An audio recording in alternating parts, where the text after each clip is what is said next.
Everyone to this Scrutiny Management Committee public hearing session with the Committee for Education, Sport and Culture. And today we'll be concentrating on many of the issues in the Government Work Plan. I'm Deputy Yvonne Burford, and on the panel with me today are Deputy Simon Fairclough and Mrs Michelle Leclerc, together with the Scrutiny Principal Officer, Mr Mark Huntington. So it's not going to be possible to cover everything today in the short time we have, but in preparing questions, we've tried to concentrate on issues of public interest and also issues where significant sums of public money are involved. Following this session, Scrutiny will decide if any further action will be undertaken relating to today, and a Hansard transcript will be available in due course on the Scrutiny website. I'd also ask everyone to be aware that this hearing is being live streamed. We've got a lot to get through, so I'd respectfully ask the panel members on the witnesses to endeavour to be as concise as possible. We'll take a short comfort break around about 10:30. So if everyone would please check that their mobile phones are set to silent, I'd ask the witnesses to introduce them, and perhaps we could start with Mr Hackley. Thank you. Thank you. Yes, Damon Hackley, Director of Operations for the Economy, Infrastructure, Environment and Culture. Ed Gowan, Programme Director for the Transforming Education Programme. Deputy Sam Haskins, the Vice President of Education. Deputy Andrew Dudley-Owen, President of the Committee for Education, Sport and Culture. Nick Hines, Director of Education. Sophie Rough-Sedge, Head of Education Operations. Thank you very much. So straight on into the questions, and as it's quite recent and topical, we thought we'd start off with the Education Law Review, as which you may well have been expecting. Deputy Dudley-Owen, in your opening speech 2 weeks ago for the Education Law Policy Letter, you advised members that you expected the new law to be operational from September 2025. Following the committee's subsequent withdrawal of the policy letter, could you give me the new time frame of when you now expect to represent the policy letter and when you would expect the new law to be in operation? Yes, the education law debate 2 weeks ago resulted in the committee laying a motion to withdraw the proposals that we had put forward to the states as a result of a specific amendment which removed one of the principal tenets which we were trying to achieve through the law, which was governance.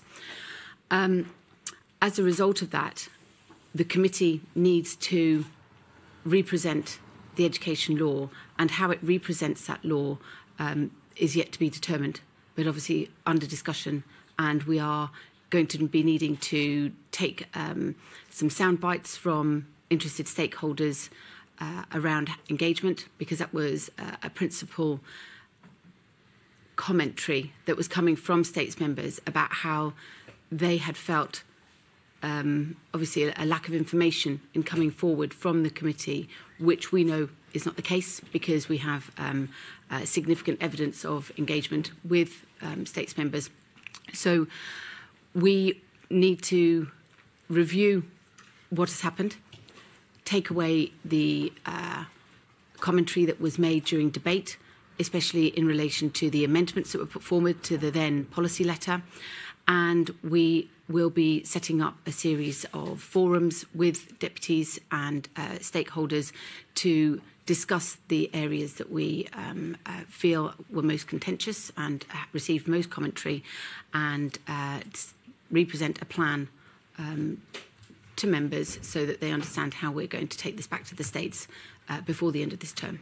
So you say before the end of this term, which is, I think, 23 months away. Could you be a little more specific of round about when you know how long this process is going to take you? No, I can't at the moment, because if we're looking at it in terms of how long the committee's had to convene and to let the dust settle, to allow us time to think and to properly, re-engage and put a proper thought processes, as you'd expect, in regards to this quite, serious matter, then, it's less than 2 weeks since this has happened. In actual fact, I think it's was a week last Friday. So given the very heavy and full schedule of the committee, especially at this time of year, undertaking interim governing boards and committee meetings, preparation for today's hearing, I'm sure that officers of the Scrutiny Management Committee would understand that the committee has not had time to come back with a fulsome and well-considered plan as to how to represent and what the timelines are for that. Okay, so at this stage, the only thing that you can say is it will be some point in the remainder of this political term. I've given a commitment that Yes. that's going to be the case, and that will be the case. Okay, thank you. Now, despite the widely varying issues contained in the successful amendments, it has been said by some that they had a common theme running through them, in that they were trying to lessen the control of the Education Office and devolve greater responsibility to parents, to the colleges and to the state schools themselves. To what extent do you believe the committee and its officers are willing to take on board the expressed desire of the Assembly in that very specific regard? I think that I know that the committee is very willing to hear the views and to understand the concerns of all those various stakeholders, because you're absolutely right, there was a common theme running through those, the commentary coming from states members, also those representing the views of key stakeholders that would be affected by the legislation. One thing that we do have to remember is that this is a modern piece of education legislation, and the main tenets of which are safeguarding and upholding the rights of a child to access education in accordance with our commitment to the UNCRC, the children's rights, as well as to safeguard any children who are accessing education. And it seems to me that the committee has a greater job of work to do with stakeholders, states members, in developing their understanding of what the expectations of a modern piece of education law looks like in respect of Guernsey and looks like, around the globe, because it's understandable that after 50 years of not having a modern piece of legislation, the original piece of legislation that we had the existing piece of legislation is rooted in the 1940s and actually goes back further than that. And of course, rights to education and safeguarding were not seemingly as high on the agenda for our forefathers as they are now. So you're saying that the idea of devolving more power to the colleges and to the state schools themselves would bring safeguarding issues? I'm saying that it certainly needs more discussion and to understand what the concerns are, because I really I believe that those were not well brought out in debate. So it's incumbent upon this committee to ensure that it fully understands the concerns and the fears of those key stakeholders in the primary legislation proposals. But I think what I'm getting from this is that you don't agree.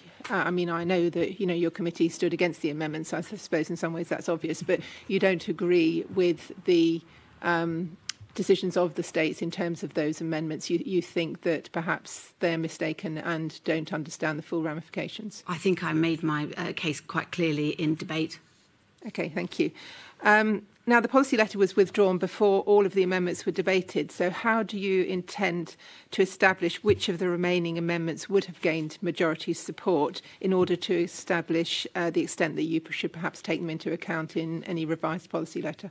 I don't think that that's going to be too difficult to do, because obviously we'll be inviting states members to a series of engagement sessions, and within those engagement sessions, those amendments will fall into, depending on which topic that they are, and we'll be able to gauge the level of approval for those or acceptance of those amendments or not within those forums.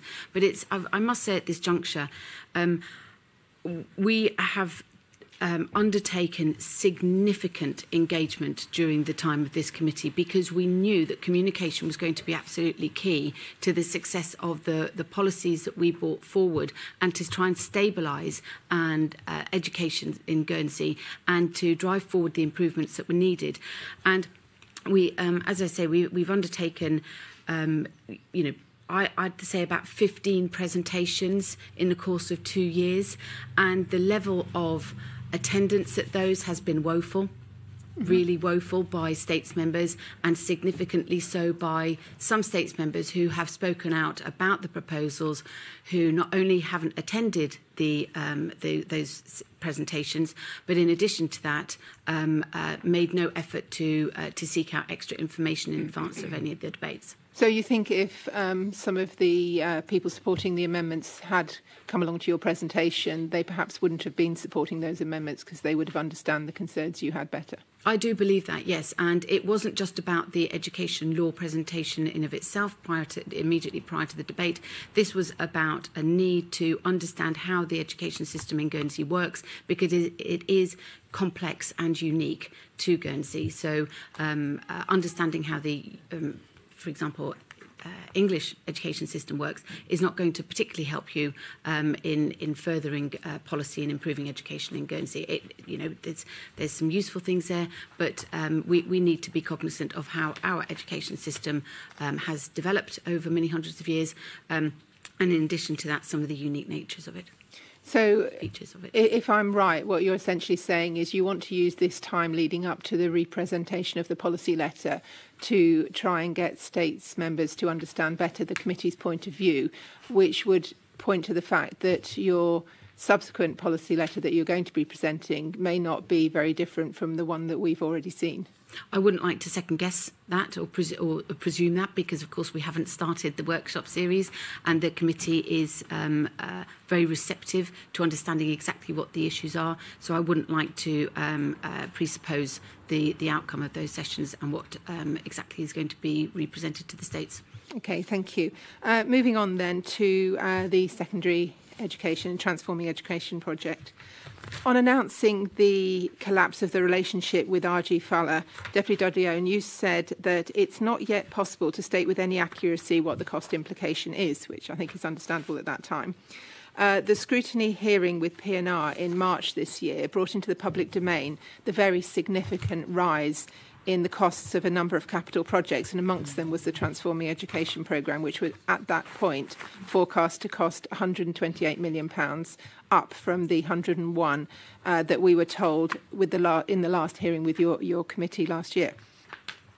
So given that a further 3 months has now elapsed, can you give me an update on the latest estimated costs for the whole Transforming Education project, please? I'm going to ask my colleague Ed to speak to this particular area, because the technical nature of this. Certainly. So we have, in the spring of this year, we have conducted a full baseline review of the cost of the programme. For clarity, that is not simply the cost of the building works intended for the Osway campus, but the broader programme. We currently have a range, as you'll understand, because there are a number of uncertainties which we are modelling, and that range varies between a total cost of 122 million and a maximum cost with all contingency included of 140 million. 122 to 140 million, thank you. And PNR also provides scrutiny of the issues with obtaining fixed price construction contracts in these post-COVID and inflationary times. You're quoted as saying in the press that provided the states give the green light to the capital spend in September, you hope to appoint a contractor very soon after. Will you be able to specify a fixed price contract for the Les Osway campus? At this time? Well, when you engage with these contractors, whoever they may be, do you have confidence that you may be able to obtain a fixed price contract as we had previously? I hope that to be the case. So we have engaged with the building market, obviously in the run-up, as part of the standard procurement process to the issues experienced with RG Fowler, and subsequently in early 2023. At that point in time, there was a willingness to commit to fixed price contracts. Mm-hmm. As you will understand, the terms of standard contract arrangements of this nature have various risk transfers and so on, so there's a degree of pricing in risk. Yeah. But at that point in time, that was deemed feasible by the potential suppliers. Inflation has clearly continued since then. However, I think it's fair to say that the major dynamics we're facing now, we were facing at the beginning of this year. So as of early 2023, it was possible. Clearly, it will be dependent on engagement with the market once we have clarity from the states of deliberation in September. But it's not impossible? It's not impossible. No. Okay, thank you. In the 2021 policy letter, now this is where I'm trying to get to grips with some of the figures and how they've moved, and it's obviously quite complex. But there was a total figure given in 2021 for the sixth form centre, the work at Les Barrandes and the autism base. Those three items were grouped together, and that was £43.5 million. Now, in the Guernsey Press on Friday, you're quoted as saying that the entire cost of the Les Osway campus, including the Institute, will now be 100. And of course, the Institute is included in that, which it isn't in the first figure I gave you. And you say that the sixth form centre represents about 1/5 of that, which is £20 million. So what I'm trying to do is work out how much, what will help at this stage, is how much is the estimate currently for the autism base at Les Beaucamps and the Les Barrandes improvements.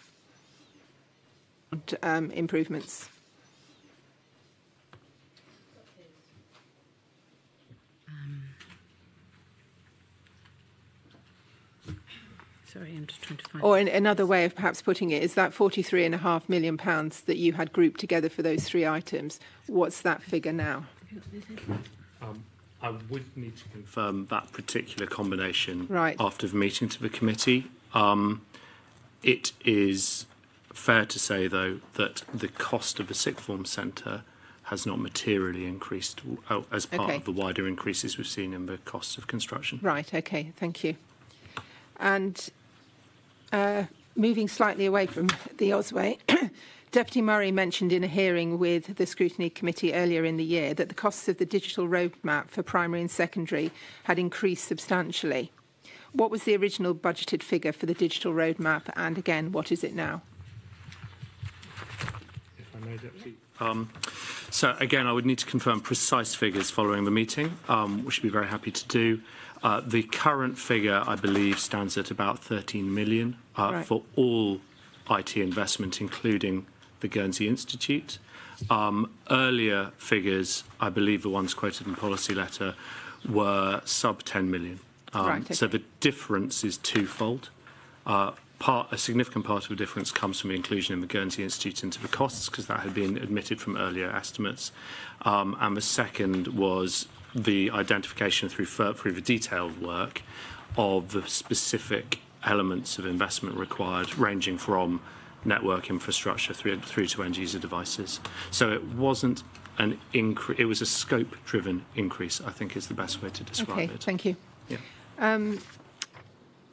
So, in your update, Deputy Dudley Owen, you said, we have taken steps to ensure that our education settings are benefiting from the investment already being made through the Smart Guernsey programme, whether that be in new devices for staff or improvements to infrastructure and connectivity.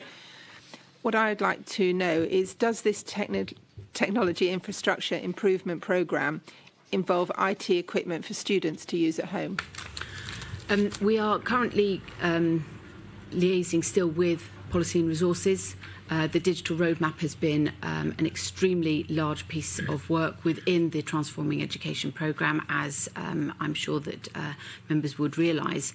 It has been infrastructure update as well as hardware and kit for use within the school environment for staff and students alike. The procurement of student devices has been an area that we've researched more heavily into to ensure that we are seeking best value for money for those devices.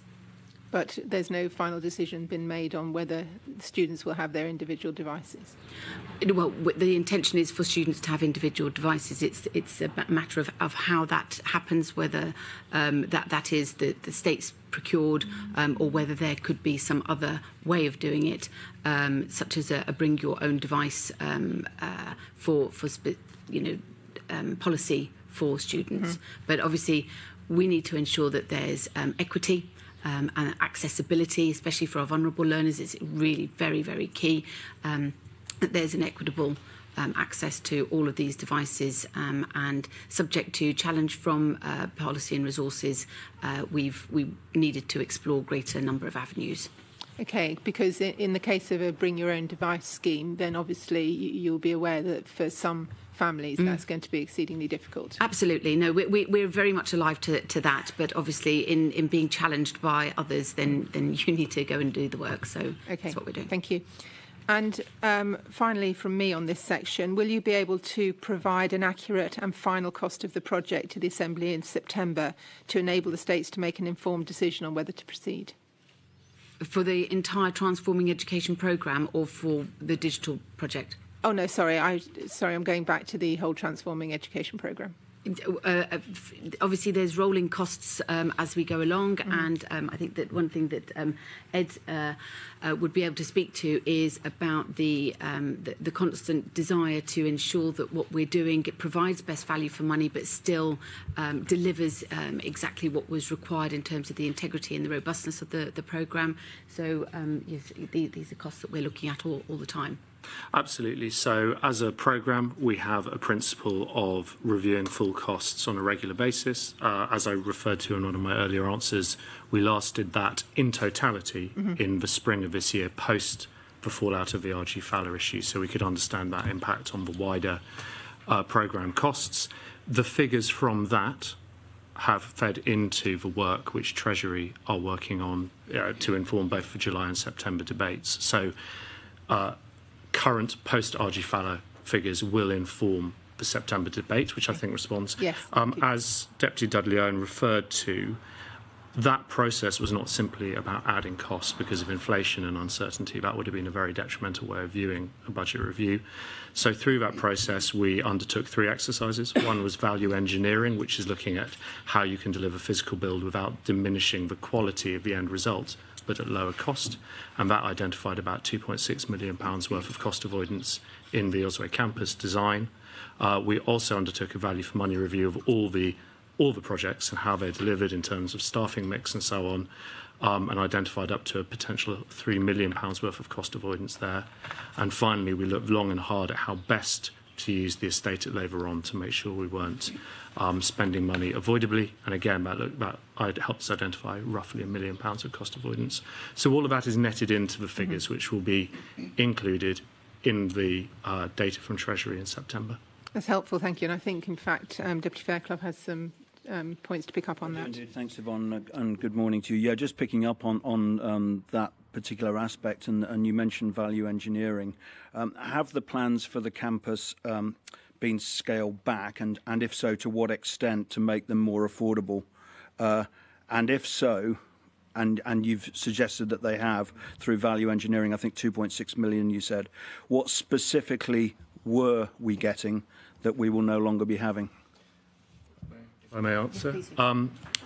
So there are a couple of points I'd like to clarify in my response to that, if I may. So the first is that value engineering is not a process of decreasing the end result. It is a process of identifying more cost-effective ways of delivering the same end result, the same solution. So to give a real example, in the case of the Osway campus, we have been looking at the option of using compressed wooden construction beams. You will have seen them in airports and the like, where you have multiple pieces of wood essentially very, very tightly glued and shaped to place, or using steel construction. During the life of the programme, surprisingly to myself, the cost of steel construction has comparatively come down compared with the wooden option. It has no difference in terms of the end integrity of the building, the end experience of the student, but it allows us to deliver the same outcome, the same solution for less. And that is one example of where we have taken a value engineering option. So to answer your immediate question, we have not taken any, that I'm aware of, we have not taken any facilities or elements of the end solution out. So there has not been a scope reduction in what is being delivered at the Osway campus. But through the life of the design, we have repeatedly sought to find and remove extraneous costs through this genuine value engineering. The 2.6 million I referred to in my last answer was the result of the latest round. So that was the result of a round of value engineering we did after the issues of RG Fowler, and to a large extent based on learning from their proposed solution, so we could understand where elements of their design were more expensive or less expensive than we'd anticipated. But through the life of the programme, we have done that in line with every one of the REBA stages. So as I'm sure you're aware, a design of a stage is an iterative design. It goes through, I think, end-to-end 7 REBA stages. We've currently completed REBA stage 4. And in each of those stages, there has been a round of value engineering. So the total value we've taken, total saving we've been able to take, or cost and being able to avoid, is significantly more than the 2.6. I would need to come back to you after session to confirm the total, because it's been fed into the build iteratively. But at no stage have we de-scoped the solution. We've not de-scoped the facilities being made available to students. Okay. You may not have de-scoped it, but you used the words a more cost-effective way of delivering the project. I think those were your words. Yes. But to what extent does that compromise potentially the future ability of the buildings, let's say, to follow through the example you've used? Could we be looking, or could the states be looking further down the road at greater maintenance costs as a result of changes that you're making at this stage? I'm not aware of any value engineering changes which would have that impact. So we've maintained compliance with all the key design standards we're committed to, for example, environmental impact and so on and so forth. I'm honestly not aware of any change we've taken which would diminish or compromise the end result, both from a perspective of the experience of a student or from a perspective you're describing in terms of future use of the campus. I would want to double check that with my colleagues who are much closer to that than I am, but from my knowledge today, I'm not aware of any instances where we've made such compromises. Okay, maybe that's something that we can follow up after the hearing. You've kind of answered what was going to be my next question, was to try and take another example, because I think sitting here and having seen school projects and other states projects down the years where value engineering has taken place and things have been started to get stripped out, for want of a better expression. So what you're saying is you can confirm that no, for example, and I just use this as an example, sports facilities have been scaled back from what was originally intended? Yes, to the best of my knowledge, it has been true value engineering, so it has been truly seeking to deliver the same outcome for lower cost rather than scope changes. Okay, and perhaps we could get an exact figure on that, maybe following the hearing. Very happy to. We have that data. I just don't have it in front of me right now. Thank you very much for answering those questions. As things stand, P&R has prioritised the schools project ahead of the next phase of the hospital redevelopments, but it appears that a majority of the Assembly, and this is anecdotal if you like, would support the next phase of the hospital redevelopment over the schools if only one can be achieved. And I appreciate that's a very simplistic question, probably too simplistic, but can you tell us why, if it comes down to that binary choice, you think that the schools project is more important than the hospital project? Well, Deputy Fairclough, this States Assembly cannot fail this generation of children.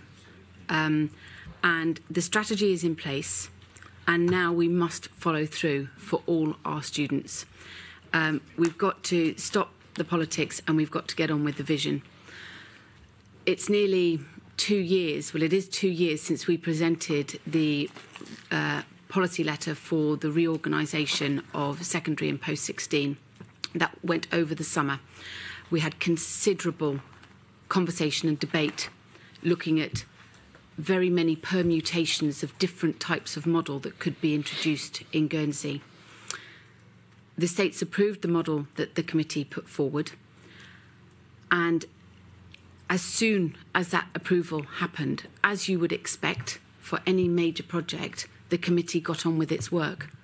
That work is now nearly 2 years old, and the committee didn't stand still because it knew that we had to advance that work in order to inject the much needed certainty and stability into the education system, the states maintained specifically. And we are very far advanced with the implementation of the model now in terms of the staffing structure. Jobs have been ring-fenced, roles have now been allocated. This is staff's, individual staff members' lives. They've got contracts. There's considerable risk to derailing the project at this time. And not to mention the reputational risk for Guernsey as a jurisdiction that cannot make up its mind in relation to education. Education is one of the first things that a family will look at when it relocates. They need to make sure that the education is fit for their children.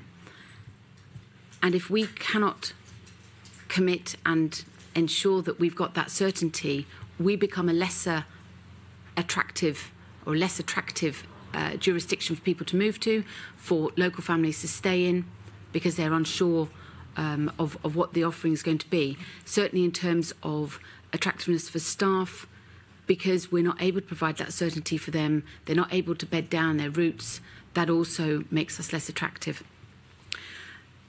There's a resistance to move forward within our states. We let go of selection.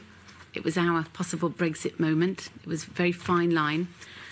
And since then, I personally, despite having voted to retain the system, because I felt it was rather risky to let go of a system before we had another one that we could all coalesce around, I understand the need to move forward now, to give the island certainty around what we want for our education system, which must be aspiring to an excellent education system for every single child on the island.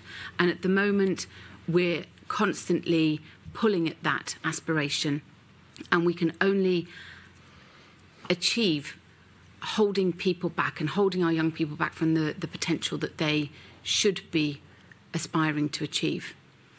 Just to finish off, that the investment in our children is the only thing that will provide us with success in the island going forward. Because, of course, in 20 years' time, none of us will be here. It will be the next generation of youngsters coming through. And if we fail to give them the best education that we can, then we're going to be failing the island going forward. Yeah, just I feel that some of the people watching this live stream might be asking a certain question. I feel therefore fairly duty bound to ask it on their behalf, which is, you say the need to get on, and I think a lot of people will obviously understand that. But do you accept that you had a role to play in why we've taken so long to come to a solution with your moves against the previous system in the previous states? You're referring to the request that I brought along with other 700 members to the Assembly. When you are faced with a groundswell of opposition, grassroots opposition, which came from members of the public making concerns about the travel plans and the accessibility of the two colleges under the previous committee's plans, the size of those schools, and then a significant part of the workforce starting to mobilise because they felt unsure about the plans going forward. It is incumbent for parliamentarians, for deputies, to listen to those grassroots concerns. And those grassroots concerns manifested themselves in thousands of islanders coming out in force saying that they didn't agree with the model that had been put forward. OK, thank you. Back to you, Deputy Fairclough. Yeah, and it's a political question, but I think it's one that has to be asked. And if it does come down to a choice between school and hospital, how many of your committee members support the school option? The committee has not met to have a discussion about that particular issue to raise. We obviously know that one of our members has come into as publicised their dissent, which has been ongoing for quite some time. But in terms of the committee meeting to have a committee position, that hasn't happened. But as far as I'm concerned, that is one member that has voiced their dissent in that way. Nick? I think it's worth pointing out at this stage, really, the impact that this has on staff across not just the secondary phase or the post-16 phase, but the primary and preschool age, and the constant uncertainty and instability that's having on our whole education system. I think what's quite misunderstood sometimes is when we're talking about the Transforming Education programme, people are focusing on just what's happening in the buildings. The Transforming Education programme has got 7 different work streams, and a significant one of those is actually putting in place a new target operating model of staffing for secondary schools. And that process has continued despite the building being paused at the moment because of the situation around RG Fella. So we currently have gone through a restructuring of 263 secondary school staff who now know the positions that they're going to be in within the new structure of 311 to 16 schools and the post-16 sixth form centre. We are going to come on to some more questions about staffing, Mr. Hines. I can assure you, and maybe we can pick up on that when we reach that stage of the hearing. Just to finish this part, if you like, and it's a question again that I think needs to be asked. If in September, because a lot of people are setting a lot of stall by what happens in the September debate, if in that debate the Assembly doesn't prioritise the schools project, what is your committee's contingency plan? Well, we understand that the presentation of the policy letter is not going to be the binary choice. It's something that I've worked hard to make sure isn't put on the table, and certainly myself and the President for the Committee for Health and Social Care have had talks in this relation, especially with policy and resources, and as those panel members who are also obviously deputies will have been to the same presentations that we have, and it very much felt like the state's members there by majority were not wanting a binary choice either. In actual fact, there was other things that they wanted to be considered in the round, in addition to a funding plan that would accompany these capital projects. So I am very doubtful, extremely doubtful, that there would be a binary choice between either or. And if certain of our deputies decided to take an amendment, obviously to carve out that so that they could reduce or derail the project, then obviously we'd have to determine what our position is at the time.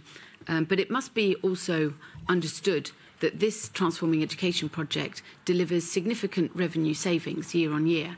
And in these straitened financial times, it would almost be, well, it would be extremely ironic for members to want to carve out a provision that saves money rather than to reintroduce an alternative money project that will require the committee to go back to the drawing board. And I think that I said 2 years ago that the figure was somewhere in the region of £13 million alone that had been spent looking at various models for introduction in a post-selective environment. And to think that in these restrained circumstances that we would want to go and spend more money looking at models and to derail the stability, the potential stability of the education system, and possibly not deliver the revenue savings that we've calculated to be close to £1 million a year would be extremely bizarre. We are again going to come on to some of those savings. The question really was whether or not the committee has a contingency plan, rather than waiting until September and finding out that maybe education isn't prioritised, whether or not there's been any discussion already about what might happen if that does come to pass. Well, I think, Deputy Fairclough, it would be presumptuous for the committee to second guess that policy and resources are going to be coming back with something that they haven't said that they are. And until their policy letter is clearer for what they're bringing in terms of the capital expenditure in September, then it would be very difficult for this committee to spend considerable time working up a contingency plan and not possibly a good use of public funds. Okay, I'm sorry. I think it's a valid question insofar as the hospital project and the schools project together are not far short of £300 million in capital terms, which is a significant sum. And it has been, made quite clear by PNR that our ability to spend on capital projects is limited, and that those two projects together literally outstrip everything else. It's also been suggested that if we were to go ahead with both of them, there will need to be borrowing, and the appetite for borrowing is by no means certain. So I think that it is a valid question to say that if in the sort of worst case scenario, education is perhaps deferred, what is there no idea in the committee of what the course of action would be in that case? I think it's got to be clear that we are running out of education estate for our post-16 environment. And Ed, would you be kind enough to talk to the condition of some of the estate? Yes. So, I feel that this also links to Deputy Fairclough's earlier question. If it was made into an either-or, why education? We do need to be very clear that the investment in the Oswego campus or in post-16 education facilities on the island more generally is now at a point of it being absolutely essential. So currently the Guernsey Institute is based at the Coutances campus and the Delancey site. Both of those are right at the end, if not beyond the end of their sensible use, to the extent that we have material issues with the physical infrastructure of those sites. So continued use of those sites is both acting in a negative way in terms of the educational experience of our teachers and our students in the post-16 environment, to the extent that some courses cannot be run in certain weather conditions and so on because of the state of those buildings. But also it's taken us into a world of nugatory spend. The longer we're in those buildings, the more money we are spending to keep buildings which are inevitably at the end of their operational life going. St Peter Port School, which is obviously now vacant, is in much the same situation, so it does not provide us with a back door to this. And Lamar de Carteret Secondary School is also, despite investment in the reasonably recent past, it is also reaching the end of its usable life. So, put really simply, if there is a decision by the state's deliberation not to invest at this point in time in our education estate, it will simply be facing a bigger remedial bill down the line, probably having spent nugatory expenditure to keep our inappropriate facilities going in the meantime. If I may just touch on the point of what would be done if that vote was not there, I would just like to make 2 points complimenting Deputy Dudley Owen. The first is it obviously is really important to understand what the resolution would be. There is a difference between a resolution which simply defers investment by, say, 12 or 24 months to one which puts no date on that at all. So genuinely understanding the nature of any change in position from that proposed by PNR will integrally inform how officers would advise the committee on how to respond and the committee's options.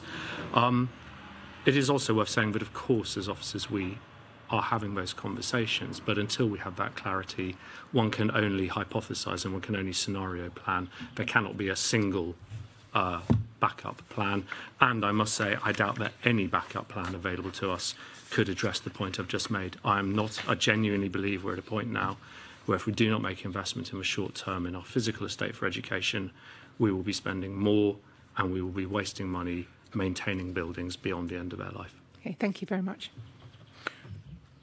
Just picking up on, again, something that's been said there regarding the use, and I appreciate we're talking about buildings at the moment, and we will come on to some other issues, but there was an article in the press on Friday which spoke a lot about buildings. And with regards to the use of the Mar de Carteret secondary site for sixth form students, are you confident that there will be appropriate facilities, particularly where specialist equipment is needed, such as in laboratories and things? Do you want me to pick that up first? Yes. The work we've done across the programme board, we're confident that for a small financial investment, we can ensure that all the facilities required to deliver that A-level provision can be made at Lamar de Carteret, including any science lab changes that need to be taking place. And those would be appropriate if sixth form students were on that site for 1 year or 2 years potentially? Yes. Okay. You're quoted in the press, Deputy Dudley Owen, as saying you used a firm of specialist education construction advisors who told you it was better value to use Lamar for 1 year rather than Les Varandes for sixth form students. Did that firm give you an opinion on the value of potentially using it for 2 years? Yes, So the analysis we've received from that firm is based on the capital investment, which would not materially change whether it was 1 year or two. So whether there would be additional capital cost has not been subject, for a second year, has not been subject to external assessment, but we're not aware of any increase in the capital investment required. Clearly, the more years you run Mardi Carteret, the more years' worth of revenue costs you have from running that site. It's self-evident. But if you were talking about 1 year or two, I don't believe you'd be looking at a material capital investment. Okay. Presumably the comparison with the Varond was made on the basis of having a separate sixth form at the Varond rather than integrated with as an 11 to 18 school, was it? No, when it comes to looking at the interim solutions available for the sixth form, the two scenarios which we sought advice on were decanting the sixth form to Le Mardi Carteret, as we are recommending, and housing the sixth form within Le Varond. Within the proposed educational model, so with, say, a separate principal and management team, but accepting integrated use of space. Okay. So it's not predicated on creating, as an interim, some form of separate entity. Thank you.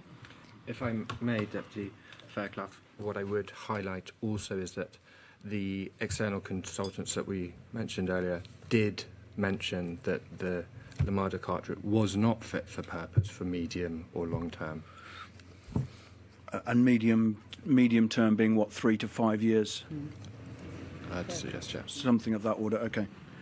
Now, as a committee, do you still believe it makes sense to move part of the Institute of Health and Social Care to Les Osway? Or would it save money on building costs? We've spoken about potentially saving money on building costs to leave the entire Institute of Health and Social Care co-located at the hospital in its current purpose-built setting, where much of the clinical training will take place for that staff group. Yeah, I think it's important to understand some of the complexities about how the Institute of Health operates, and obviously the proximity to within the hospital appears at face value to make sense, and obviously it does for work where they need to be on the ward. But there is a library, a resource library that comes with that, which isn't just used by the Institute of Health for medical students. It's used by a very broad variety of different students, those from the Guernsey Training Agency. In actual fact, it's been used by sixth form students and returning graduates as well. That needs to have an availability. I think it's 24/7. There's a membership accessibility there. In addition to desktop study that is undertaken, and that the Institute of Health forms part of the Guernsey Institute, as does the Guernsey Training Agency, as does the College of Further Education. And for the Institute of Health and its students to be able to be based at Les Osway campus allows them to benefit from the considerable resources that will be made available to that post-16 campus. I also know that the Health and Social Care Committee, the Phase 2 modernisation, had been requiring the space that the Institute of Health occupied, which is some 1,000... sorry, if I give you a figure, I might get it wrong. So it's a considerable amount of square meterage, which they wanted to free up to deliver some of their aspirations around augmentation of the size of the hospital and the capacity that they had there. And at one time that they had been a timeline for which they needed that vacated, so that we needed to find a home for the Institute of Health as a sort of precursor for them doing the work. I'm not really sure what the situation is now. I've heard commentary that has changed, but I haven't seen any evidence of what that change is. I've had with health, the situation is now is that the only thing that would be an issue is the library. A new place would have to be found for that, but the rest could be accommodated, as I understand it. And that's a point that's really interesting, actually, because I think that the importance of that learning resource centre is being very much underestimated. In order for us to continue with degree level accreditation, we need to have a learning resource centre that meets certain criteria, and that particular learning resource centre does, that library does. We award various types of degrees here in Guernsey, and the criteria for which the learning resource centre has to meet, it can't just be put in a porta cabin in on a building site, for argument's sake. It's much more than that, and we would not want to run the risk of not being able to get accreditation from the universities that we work with, because this not only affects the nursing degree qualifications, but also our teacher qualifications and also other graduate courses that are delivered on island via the Guernsey Training Agency. So this would be a significant loss to our training aspirations and our current delivery if the Learning Resource Centre is compromised. Thank you. The final question from me for the time being. Has the committee considered staffing and administering Les Osway campus as a tertiary college to potentially achieve efficiencies? No. The idea of a tertiary college is that you would run all of the education elements under one governing body, as one element. And there has been discussion about this over the years. And we are trying to introduce some certainty and stability into our system, not to explode it. Now, if a future committee decided, if future states decided at some point in the future, once the changes had been embedded and the transformation and the improvements had been realised that we're aspiring to, that they felt that for Guernsey, a tertiary model of post-16 education was right for Guernsey, that would be for them to decide. This committee has not considered in any depth whatsoever the rolling together of the sixth form centre together with the Guernsey Institute. There are some really complex factors that need to be considered in merging those provisions. And, such as, contracts for staff between the two organisations, how the Guernsey Training Agency works. We are working our way through the bringing together as one of the three elements of the Guernsey Institute, which is a considerable job of work, and it is succeeding, let alone bringing together the newly formed Guernsey Institute together with the sixth form centre, whilst still trying to extricate that as a standalone from the 11 to 18 that it currently stands as part of the existing grammar school and the sixth form extension that we refer to as the Island Sixth Form Centre. So I think there has to be some pragmatism and realism injected into what is achievable and what the art of the possible is, in a way that brings the majority of people along with you for the most impact and most positive benefit for our island children, because it's all about them. Thank you. Michelle. During the 2021 education debate, the President said, "We are confident that any potential for savings and reinvestment in the system are substantial." And I think you just reiterated earlier on that in an earlier question that significant revenue savings year in year can be made. Have you quantified the benefits that can be achieved by the new model compared with the existing model, and what are they? Mr. Hines. Money first. Between them, Absolutely. So in the 2021 policy letter, there was a commitment to the secondary educational model being cost neutral. We are outperforming that. So our model shows that we should be able to decrease running costs by circa £250,000 a year. I should note, however, that some of that has been identified for reinvestment into the wider education system, but on a project-specific level, we are offering up recurring savings for use by the states as is appropriate. Similarly, we're currently in a position when we look at the Guernsey Institute, we're currently modelling that forecasting that we should be saving between £800,000 and £1.1 million per year, compared with the costs prior to introducing the model. So those two significant changes to how we deliver education are, in both cases, going to deliver significant recurring benefits to the financial position of the states. Okay, and so what is the current annual revenue cost for the existing model? Well, I'd have to defer. Secondary education. Yeah, I'd have to defer to colleagues on that.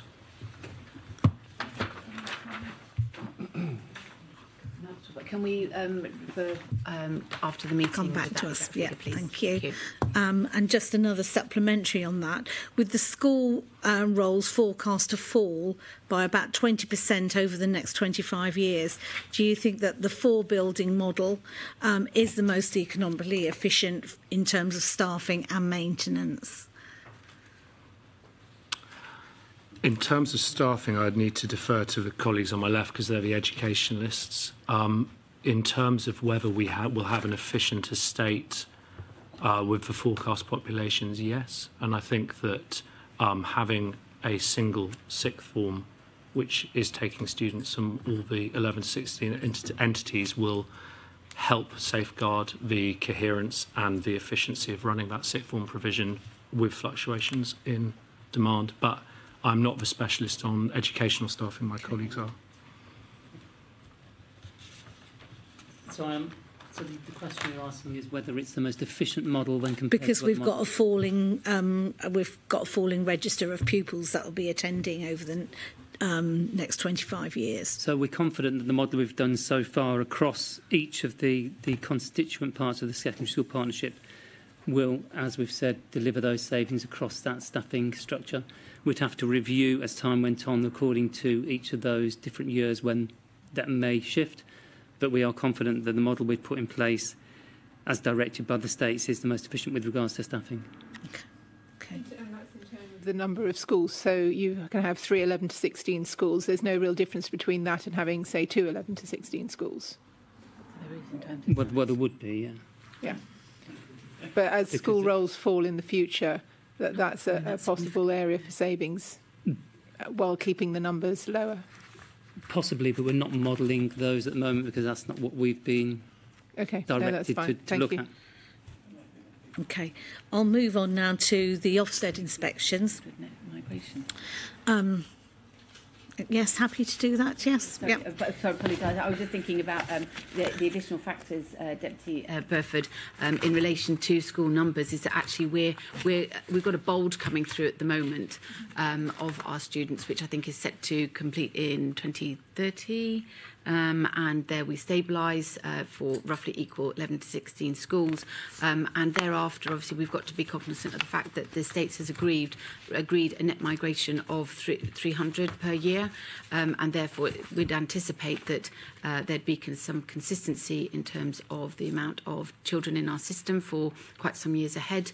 And that, if we were to start dipping below what we are now significantly, once the bolt has gone through, then I think that the island would have some considerable concerns in terms of its ability to achieve any long-term success or economic aims. Thank you. Do you want me to carry on, or are we going to take our break? We'll just do a couple of these. Okay, right.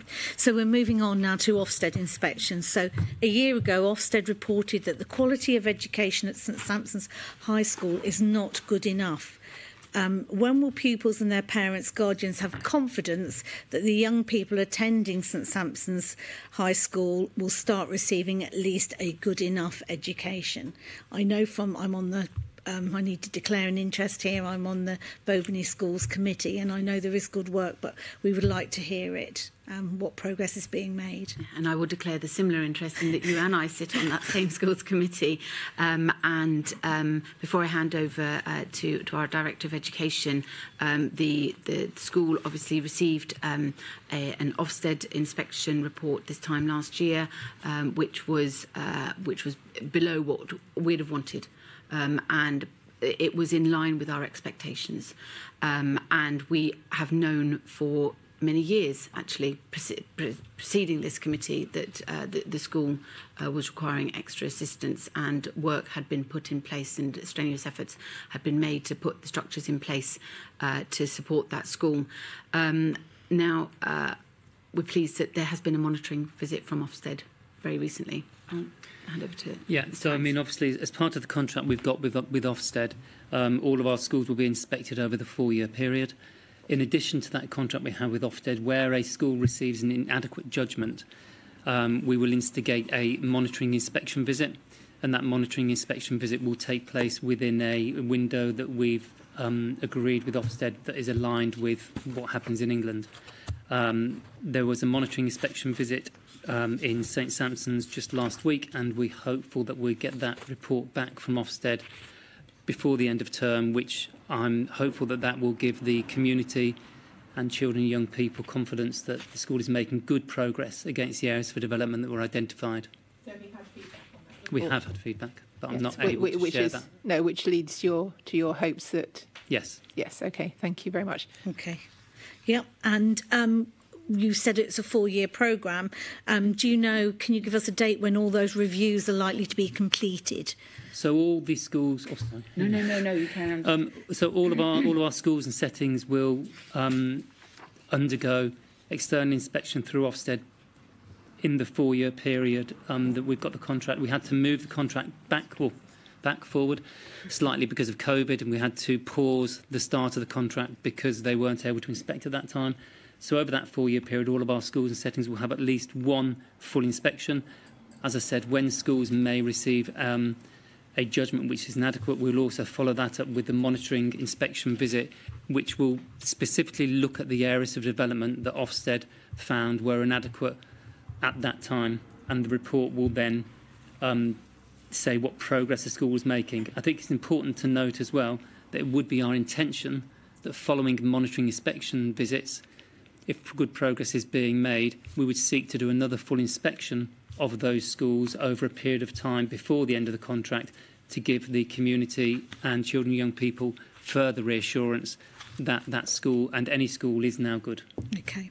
And yes, sorry, Carrie, please continue. May I just add, because this is something that has come up on a number of occasions that we've answered, is that the committee do not know what school is going to be inspected next. We do not have an agreed schedule that this school will go next, and so this is something that the committee keeps to itself.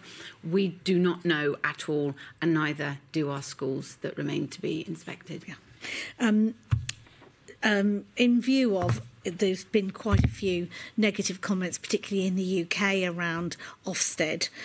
So do you still believe that Ofsted is the right inspection regime for Guernsey? Is it fit for purpose for Guernsey? And do you anticipate that you might extend the contract for another 4 years? Before I hand over to Nick as our technician in this particular area, because obviously as an educationalist, his view will be much more detailed than mine. But it's also got to be recognised that the Ofsted contract was the onboarding of Ofsted was approved in the previous committee. This committee had to operationalise that, and in operationalising that, guidance has been worked up that is specific and unique to Guernsey with Ofsted. The framework that we use is the same, but actually the way in which we report and how it works is different from the UK. And certainly we've seen in the UK one publication that maybe Ofsted in the UK, in England, should be moving to the type of reporting that they have here in Guernsey, because it is much more detailed and informative.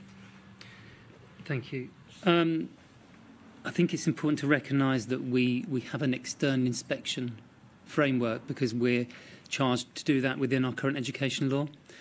And so we engaged with Ofsted, as Deputy Dudley Owen said, with the previous committee, and then put the contract in place when the new committee, shortly after the new committee came in place, but had to pause because of COVID.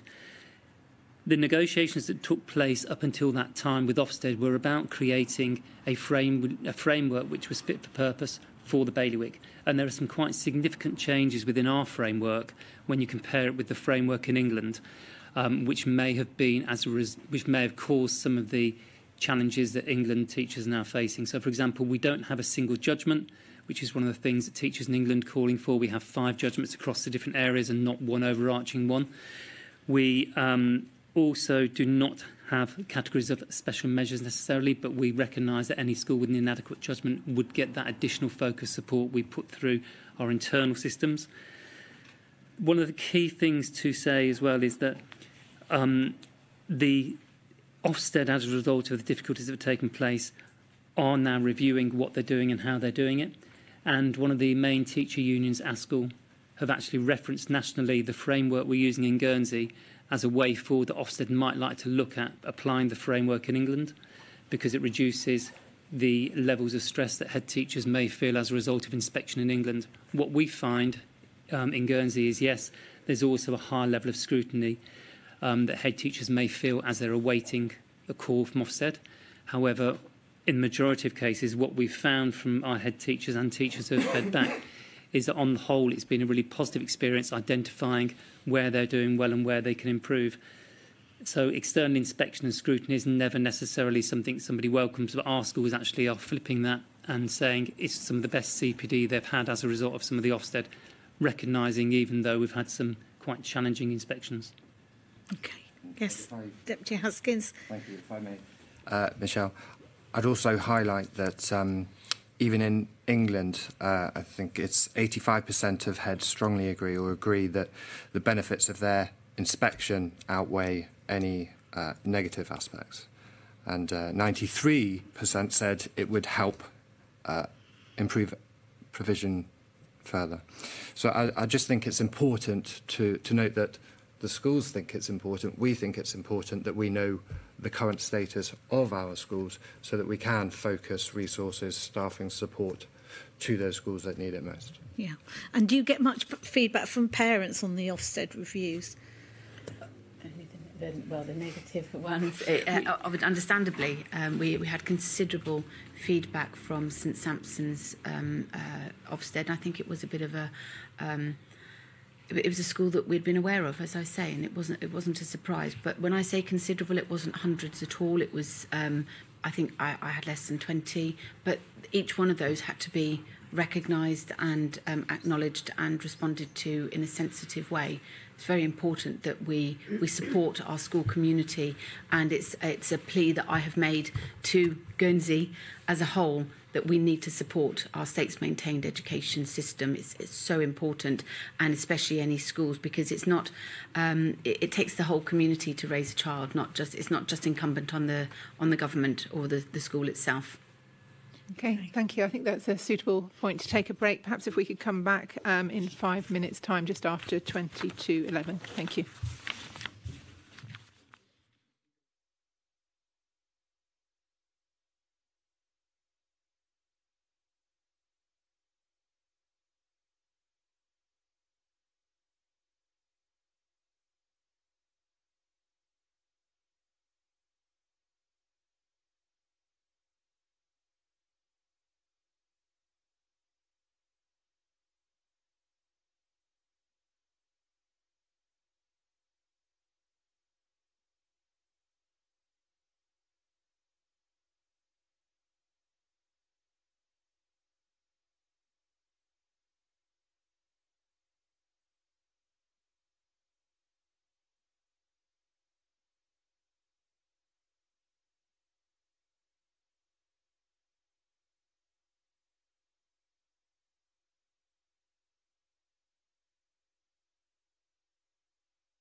Okay, thank you, everyone.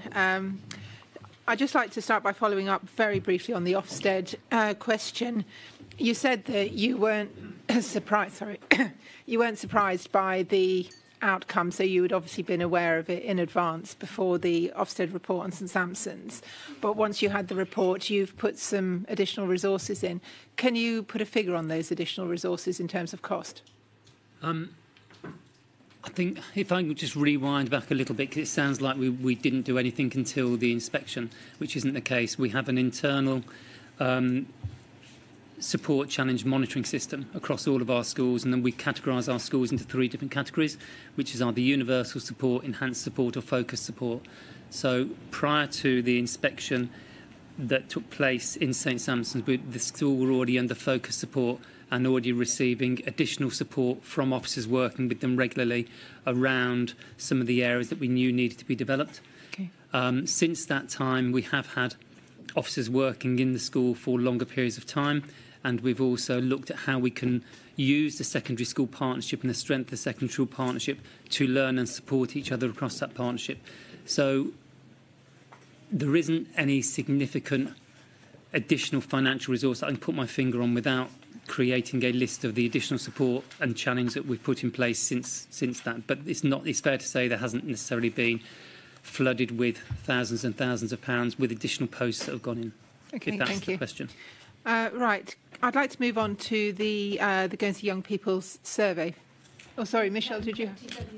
Got some figures on the revenue costs. Oh, right. Thank you. Yes, you asked about the annual revenue costs for the running the secondary school partnership, which obviously is the secondary schools and the sixth form centre minus St Anne's is £16.43 million. Okay, that's fine. Thank you very much for obtaining that. So the Guernsey Young People Survey from 2022, which was published earlier this year, it showed that a third of Year 8 and Year 10 students, that's students in the 12 to 15-year-old age group, reported that they had been bullied at or near their school in the last 12 months, and that is a rising trend. What do you think is causing the increase in this type of behaviour? Yes, please. I think it's useful to categorise, first of all, what we mean by bullying. And, we were looking at that definition across as part of the programme and the Children and Young People's Plan. So repetitive intentional hurting of one person or group by another person or group. And I think one of the things we're aware of from the previous Children and Young People's Plan, that irrespective of about whatever the percentage is, we always need to try and work to prevent any bullying at all. So there are already programmes that were already instigated as part of the Children and Young People's Plan, and that was part of the Heroic Imagination programme, which is calling out poor behaviour and trying to be proactive to prevent bullying rather than deal with some of the bullying issues that are going on. Now, I couldn't necessarily put my finger completely on what has happened with regards to bullying, about why those numbers may have risen. I think it's fair to say as well that very often the most reported cases of bullying we get across schools, which we track really carefully, are during anti-bullying week, and sometimes that's because children and young people are heightened with regards to awareness of what bullying is, and therefore we get more incidents reported. So we need to work really carefully with children and young people to understand what bullying is. I would say, though, that it's not obviously very welcome at any point in time to get those sort of figures around bullying. But this issue in particular, and it's done a lot of work across the whole bailiwick, is the survey is across all schools and settings, including our colleges. It is also, I think, bullying in particular is when you see it in school, it's actually a microcosm of what the society is. And we can't necessarily say that children are being bullied because of what's happening in schools, but also there's wider societal issues that we need to be aware of. And I think there is a responsibility across the whole community, including adults who may post things on social media at certain times, to act as better role models for children and young people. But it's something we're really cognizant of, that we need to work across the whole of the community and work with parents and those members of the community to try and reduce it.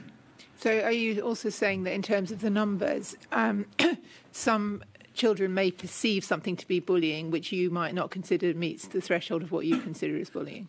Whether it meets the threshold or not, if they're reporting an incident which is unpleasant to them, it's important and we need to tackle it. So it doesn't actually matter whether it's bullying or not. The data is the data, and we can't argue because it's self-declared about how they feel about incidents that have happened to them at school or near school. So it's obviously not acceptable. What we need to do, though, is look at how we, from an internal factor with cross-education, we need to look at how we can minimise those, and then how we can proactively ensure that children and young people don't undertake those sort of behaviours in our school. But there is a wider and bigger picture here around how society and the community acts and their responsibility to ensure that children and young people and their children going to school recognise what is acceptable and not acceptable. Okay. Very often, you know, a school is a microcosm of what we're seeing outside in the community. Can I just sort of add another question and just say, are your head teachers and your staff getting the support that they need when they ask parents to come into the school to discuss bullying issues? We give our schools and our head teachers and senior leadership teams as much support as they say they need with regards to dealing with those incidents. All of our head teachers have the autonomy to deal with those incidents within their schools, and that's something which is obviously delegated to them as the leader of those schools. They are the best placed people to deal with issues that are going on in their schools on a daily basis. However, where there are incidents where they feel they need support because there may be a particularly aggrieved parent or a parent who may sometimes be aggressive, then yes, we provide support in those meetings to them to try and support the messages that they're trying to get across to those parents, and also try and create some sort of resolution, because it's never good for either parents and senior leaders in our school to have misunderstandings or areas where they can't then welcome that child back into school proactively. Okay, thank you. I think you'd likely agree that pretty much across the board, the survey results were the most concerning for Year 10 girls, and that's girls aged 14 to 15. Just by way of some examples, only 21% of Year 10 girls enjoy most lessons, compared with 40% of Year 10 boys. 32% of girls say they've been bullied, compared with 21% of boys. Only 14% of girls think bullying is taken seriously by the school, compared with 31% of boys. And only 16% of girls have high self-esteem, compared with 41% of boys. And there are a higher number of Year 10 girls who are smoking, vaping, drinking or taking drugs than Year 10 boys. And I know that comes as no surprise to you. But the question is, are we letting girls down? And if so, do you think the measures outlined in that report, the Young People Survey report, are going to be at all effective improving the situation, and over what timescale? So as part of when we carry out the Children and Young People Survey, we have an overarching report for the whole of the estate, including all of the state schools. We then have a separate report for secondary, a separate report for primary, and each of the individual schools also get their individual report, which highlights where there may be various things that are unique to that school. We were aware across our secondary school phase in particular that there were some challenges and issues particularly related to Year 10 girls, and those schools were already trying to engage and looking to see how they could support those young people through some of the issues that have been reflected within Children and Young People Survey. However, as a result of the survey, those individual schools now also have their reports where they can pinpoint whether there's any specific year groups or whether there's one year group in one school which is skewing the results significantly. So whether it's just one Year 10 or two Year 10 groups of girls in two schools rather than across the whole board. So schools are now putting in place plans in order to remediate some of those issues that you talk about, very specifically on bespoke targets, so that they can really get down to what's happening. I do think that some of the negative feedback across the board in the Children and Young People Survey this time is as a direct result of COVID, and a direct result of, we know that children and young people have a lower self-esteem, have a higher level of mental health and wellbeing concerns than might have previously, and I think that has played out within this report, and most particularly played out within that Year 10 female cohort, because although you're right, it's not pretty reading when you look at those individual questions across those. It is, in some cases, though, particularly, you know, in some year groups and with some boys, for example, their attitudes have increased or got better. So we do need to be really careful about drawing conclusions without looking specifically about what's happening for those year groups in individual schools, but they are putting those plans in place. Yes. Yeah, and it's reassuring to hear that it is being looked at on an individual school basis. But and I accept to a degree the point you make about COVID. But if you look at the sort of historic stats, it was a trend before COVID. Yeah. If I can just ask as well, and just looking at some of the results that were also, I think, in the strategy report, is this feeding through to exam results, some of the issues that are being highlighted in these surveys? For example, you know, you can see A-level grades, you know, deteriorating, and I expect some of that is as a result of COVID, but is it also as a result of some of this low self-esteem, some of the behavioural problems at the schools? I think looking at exam results from the previous 2 years at the moment needs to be looked at with a great deal of caution because of the way that examinations were undertaken over the previous 2 years. Firstly, you know, by the assessment-only route and otherwise, but we would say that there may have been an impact. I wouldn't like to draw any conclusions necessarily. I think what will be interesting, obviously, when we look at the next set of examination results, is that Year 10 cohort of girls are now Year 11 and sitting exams this year. Mm-hmm. So it'll be interesting to look at, when we start disaggregating that data, whether there is any significant increase or decrease across those particular cohorts, whether it's boys or girls or children in receipt of uniform allowance or children who've got English distant language. And that's something you're very alive to. What we do at the end of each examination period is pick apart all of the data across all the different groups and all the different areas, so that we can say that group has performed particularly well or that group has not performed particularly well, and therefore we need to see what we can do to ensure that that group isn't disadvantaged next time. Okay. And are you finding you must do benchmarking against other jurisdictions, and are you seeing a trend in other jurisdictions, particularly on these Year 10 issues? We haven't done any benchmarking particularly across that cohort, and sometimes with Guernsey being small, we do get some cohorts travelling through our system at different times who raise flags and are different to other previous cohorts. You know, we only have about 550 to 600 children in each cohort. So in percentage terms, you only need 6 young people to account for 1%. So it doesn't, we need to be quite careful when we're looking at data in Guernsey around any conclusions we're drawing from the data. But we will be looking at each individual case and each individual set of data to see what can happen. We haven't got any benchmarking with England directly around that, partly because they report examinations in a different way, which will change this year for Guernsey. I was thinking in particular Jersey, you know, another small jurisdiction. And just to clarify, this report, does that exclude the independent schools? No, it includes. It does include. Okay. May I just add very quickly, because of course this is, as Nick's repeated on a couple of occasions, this is the microcosm of the community, isn't it, in the greater society, and we know that our young people are under an increasing amount of pressure from the digitisation of their social lives, increased use of pornography, increased use of unpleasant behaviour online, and we also know from reported into our schools that the disproportionate amount of time that they have to spend clearing up sort of disputes that happen online outside of school that are brought into the school environment. We also know that at this age, Year 10 girls, and obviously we don't survey Year 9s and Year 11s, but they are extremely susceptible and very sensitive at that age of very important developmental as adolescents, and often issues with their male counterparts don't manifest themselves until a little bit later on in their lives. But it's something that as a community and as a society in Guernsey, we need to be very cognizant of how we're supporting our young people. So again, I will say it's not just about what we do within the school environment. It is around parental and family responsibility and friends' responsibility about supporting those young people.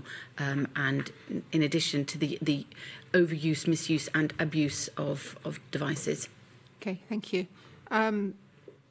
Sticking briefly with the Year 10 girls cohort, the percentage of respondents who have at least one special educational need or disability has risen from 2% to 17% in just 9 years, according to the survey.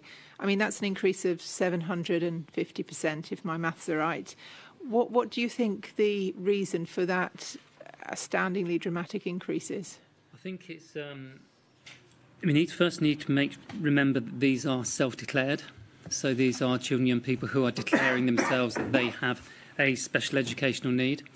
Over time, as the understanding about what an additional need might be, children and young people recognising whether they have an additional need or not is becoming less of an issue, whereas previously children and young people wouldn't like to say, yes, I've got an additional need. I think children and young people are far more... Well, even in an anonymous survey? Yes, I don't think children and young people necessarily, as long as 10 years ago, would have recognised that they had an additional need or would have declared they had an additional need. I think things have changed quite rapidly and differently over that period of 10 years, where there's less of a stigma attached to recognising I need something different or additional in order to access education. And I think no more so than in recognising that the special educational needs is a spectrum which contains a wide number of different areas of needs. One of those core areas is social, emotional and mental health needs, and that's something which I don't think was necessarily recognised back in 2010. And when you ask children and people, have you got a special education need or additional need, they would think about reading or writing or maths, or do I need help within the classroom to access that learning. I think certainly the work we've done with children and young people, not just within schools but across the community, is recognising the importance of mental health and well-being and engaging with children and young people about their mental health and well-being, and saying if you do have an issue around your social, emotional and mental health needs, it's okay to say, and it's okay to declare that you need some support. And I think that is possibly one of the reasons why it's reflected up into that range.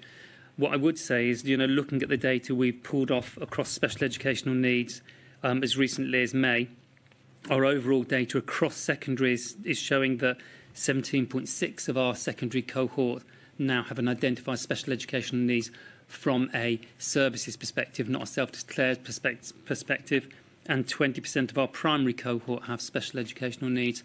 So whilst there has been a slight reduction in that because of the ways we're working with schools and the autonomy we're giving to schools to support those children with special educational needs, that figure doesn't seem outrageous with regards to the amount of special education needs we've got across the whole estate now. So, yes, please do. Because again, declaring interest because I'm on the Bobany Schools Committee.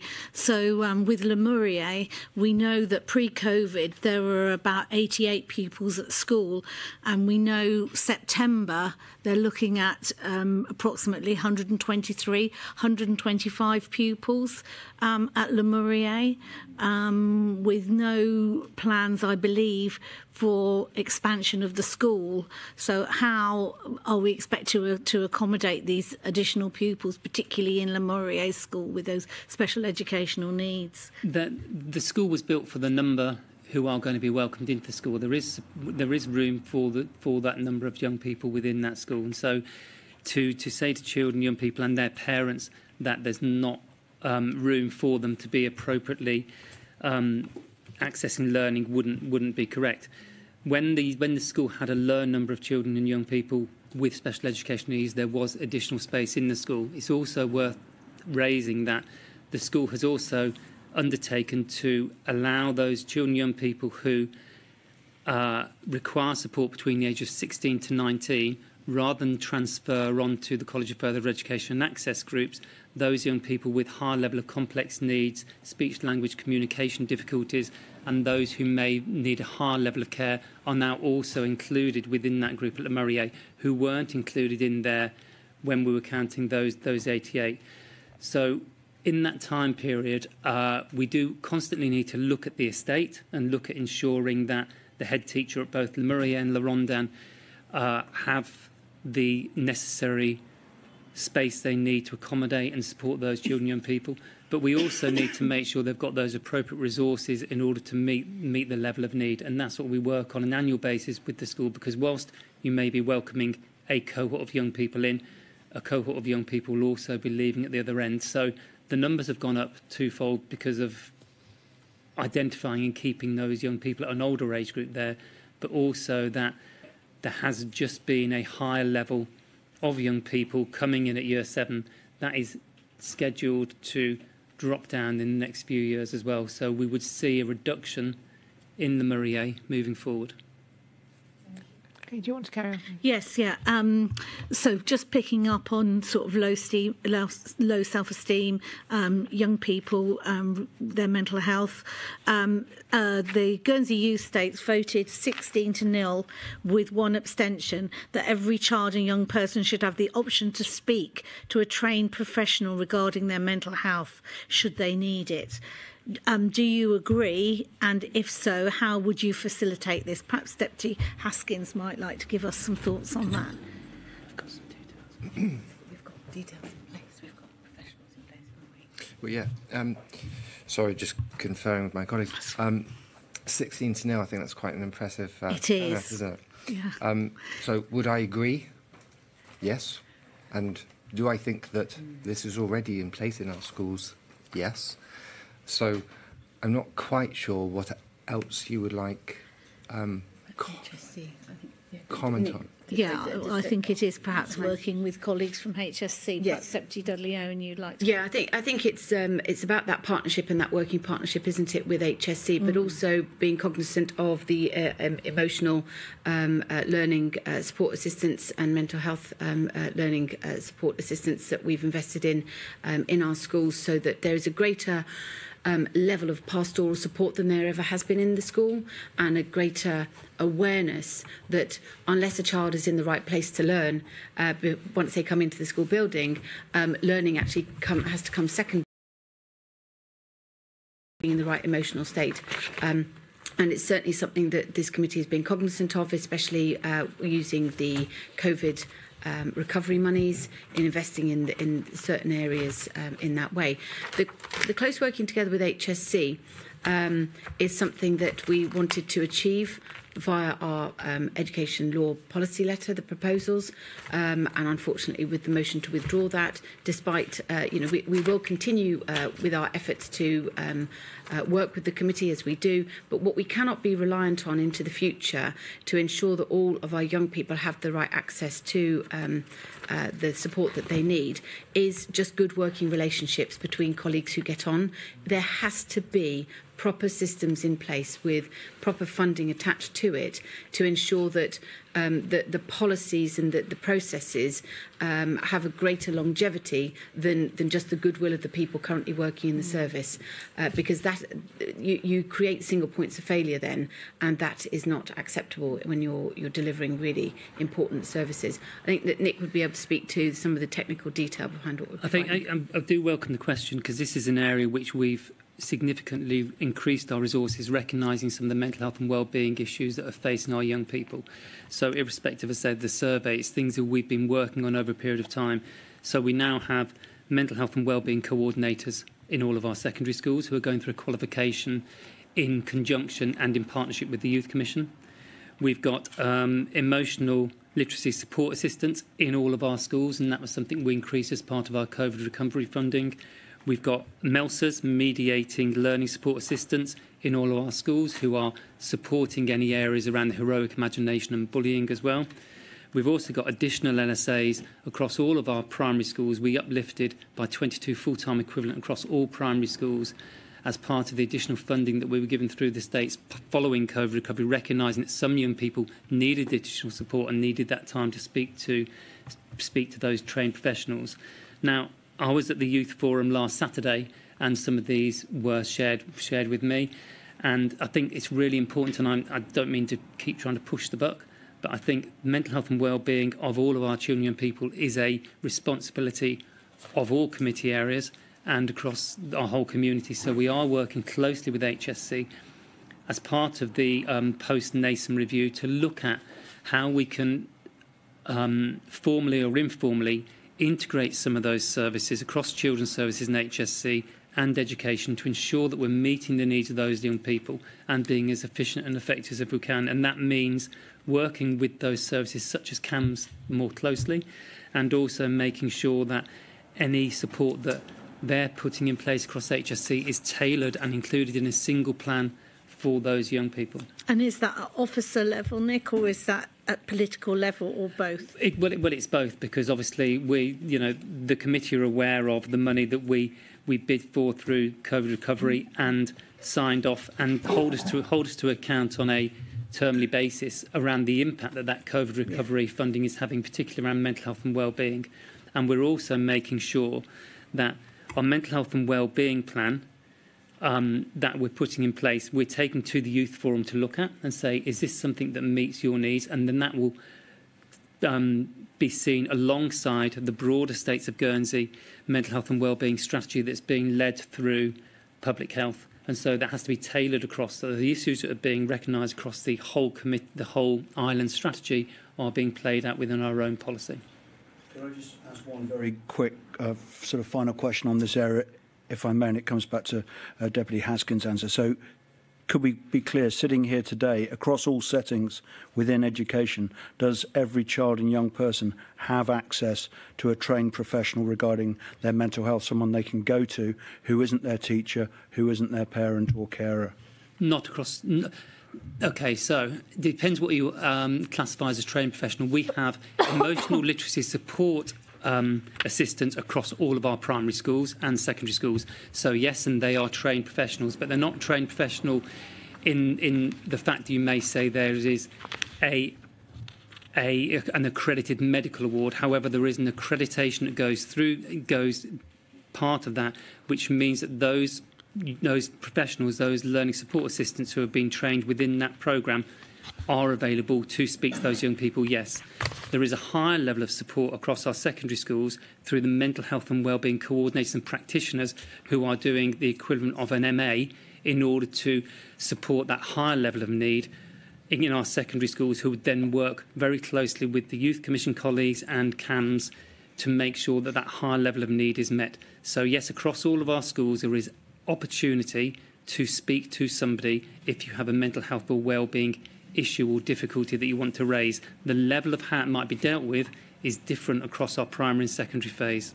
OK, thank you. Yeah, I'd like to turn to sport now, another part of your mandate, which sometimes gets overlooked with the very many things going on within education, of course. And the Island Games is soon upon us. The end of the week it's starting, and we wish our athletes luck, of course, and look forward to welcoming competitors and teams from all over. Now, we hope and believe that there'll be inspiring islanders, as is the sort of catchphrase for the Games this time round. But I think it's fair to say the level of effort and the costs of hosting such an event are justified not only by the event itself, but because of the legacy provided to island sport. Now, the legacy, one would presume, surely starts with our children. And in August 2020, the previous Assembly agreed the sports strategy Activate, a plan for the then next 10 years. The agreed funding was 1.15 million over that period, but with a clear statement that this may lead to further capital and revenue funding requests. So Activate is the 10-year strategy for sport agreed by the states to deliver social, health and longer-term financial benefits. What are your plans to continue to deliver its objectives, and how will this be possible in the light of significant sports budget cuts? Yep. Thank you. It's clear that this matter has become public in terms of and rather contentious, actually, and it's not surprising given it's juxtaposed to the Island Games and that wonderful event that we're going to be celebrating next week and hosting next week. And the committee, I think we've got to let's start from the beginning about what the relationship is with the Guernsey Sports Commission. The committee provides two tranches of funding, separate funding being the general grant and also the Sport in Schools grant, which come from within the education, sport and culture budget. and they are subject to separate SLAs.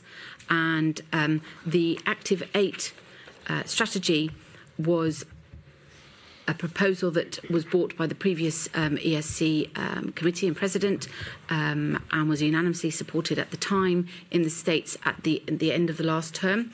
And the funding for that was agreed was 3 years' worth of funding that you've quoted the figures for there. And then it expired after 3 years. We're now in that expiry period. So if we did nothing now, there would be no further funding for the Active 8 strategy.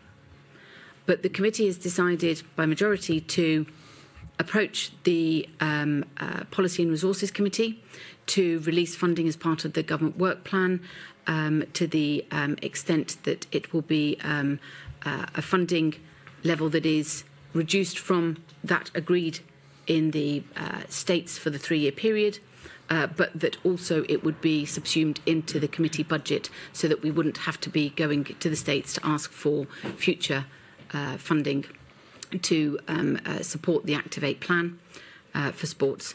So I think we've got to be quite clear about the mechanism and where the responsibility for the funding approval lies at the moment. Though, of course, the committee hopes that that will be delegated to the committee. And we also need to note that we're currently undergoing conversations with the Sports Commission on the level of funding that was put into the GWP. We had to put a figure in. And this committee, based on the outcome of those talks, may actually come back with an amendment to that figure in the September debate to increase that as a result of the talks that we're having. You mentioned the September debate, but won't that be too late, given that the Sports Commission will have discontinued its efforts in secondary schools with the last of these lessons finishing at the end of this term? Plans have to be made. Absolutely, and we absolutely need to continue talking so that that doesn't happen, and to ensure that there is the plans in place, because obviously we need to be cognizant of what the impact of the funding proposal is on the Active 8 strategy, but also mindful of the fact that there are 2 separate funding pots that already have been approved and in actual fact uplifted by 5.5% to reflect inflation at the current time. So the talks continue, and we hope to be able to come to some sort of resolution on the matter. Just clarify. So the sports in schools budget has not been cut or has been cut? Because you said there's 2 separate budgets. There's the Active 8 and the sports in schools. Right, 3 budgets. So has the sports in school budget been cut? And I think it's worth clarifying that, because I think there has been some misunderstanding about what's being cut and what each part of the agreement with the Sports Commission covers. So there's actually 3 different funding streams that the Sports Commission have at the moment. There is the substantive general grant that they get. There is the primary schools partnership, which is an existing service level agreement in place until the end of December 2025. And then there is the funding, which is facilitated through Active 8. So from an education perspective, the service level agreements that I oversee from an education perspective are the primary schools partnership funding, which is through until December 2025, which has not been cut. The other 2 aspects sit with the sport and culture mandate, which is the Active 8 funding and the general grant funding. Could you possibly give us those 3 figures, Mr. Hines? I can give you the figures from so the general. I'll be corrected. The general grant funding at the moment is 267,800, and the primary schools partnership funding is 234,200. And I think the Active 8 funding is well publicised. I haven't got that figure in front of me, but I know colleagues here will have that. It's 247. 247 at the moment. Yeah. Okay. It's a figure that's been put into the government work plan. Yep. Oh, so, sorry, no. No, apologies. no. So just to be clear, again, sorry, there are no cuts because there is no budget. The budget expires at the end of 23. So we're not talking cuts. We're talking a renegotiated agreement. So as Nick has pointed out, the PE in schools remains the same. The general grant remains the same. As Deputy Dudley Owen has pointed out, RPI has been applied for the first time to the amount, and the Activate Fund proposed in the government work plan, as Deputy Dudley Owen says, subject to negotiation, is 124,000 for 24, reducing to 82,000 for 2025. Okay, I mean, we might not call it a budget cut, but it looks as if it's a reduction in the amount of money that Activate would be getting going forward. I appreciate that these figures are still subject to negotiation, but I think it's good that they're out in the public domain. I mean, given the fact that there is a reduction, I mean, is the committee aware or mindful that this could be viewed as a false economy, given the many tangible and intangible benefits that these programmes bring youngsters? We've already spoken about mental health benefits, reducing obesity and aspects like that have longer-term impacts on budgets and all sorts. Well, I think you're absolutely right. If that was the pure aim of the Activate strategy, but it's not. The Activate strategy is largely around activity. But there's also, encouraging more and to be more active more often, inspiring all generations to get active for life, using sport and physical activity to improve health and mental health and well-being, support the provision of safe and secure club environments, and improving accessible facilities. So there's quite a lot within that Activate objectives. I've just named a few there, but we also know that there is a degree of overlap with other commissioned services, such as that from the Health Improvement Commission, and especially in these straitened financial circumstances, we need to be constantly looking at getting maximum impact for best value for money and making sure that commissioned services are working well. That they work together well in partnership, that there's no duplication of roles. There are some commissioned services that we know pay rent to private landlords, and whether that's a sensible use of public money or whether we've got properties that the states could give up for use, and if there was more co-location of commissioned services, would it reduce the amount of administration support required? So, for example, where you can share, financial support or administration support, marketing support, etc.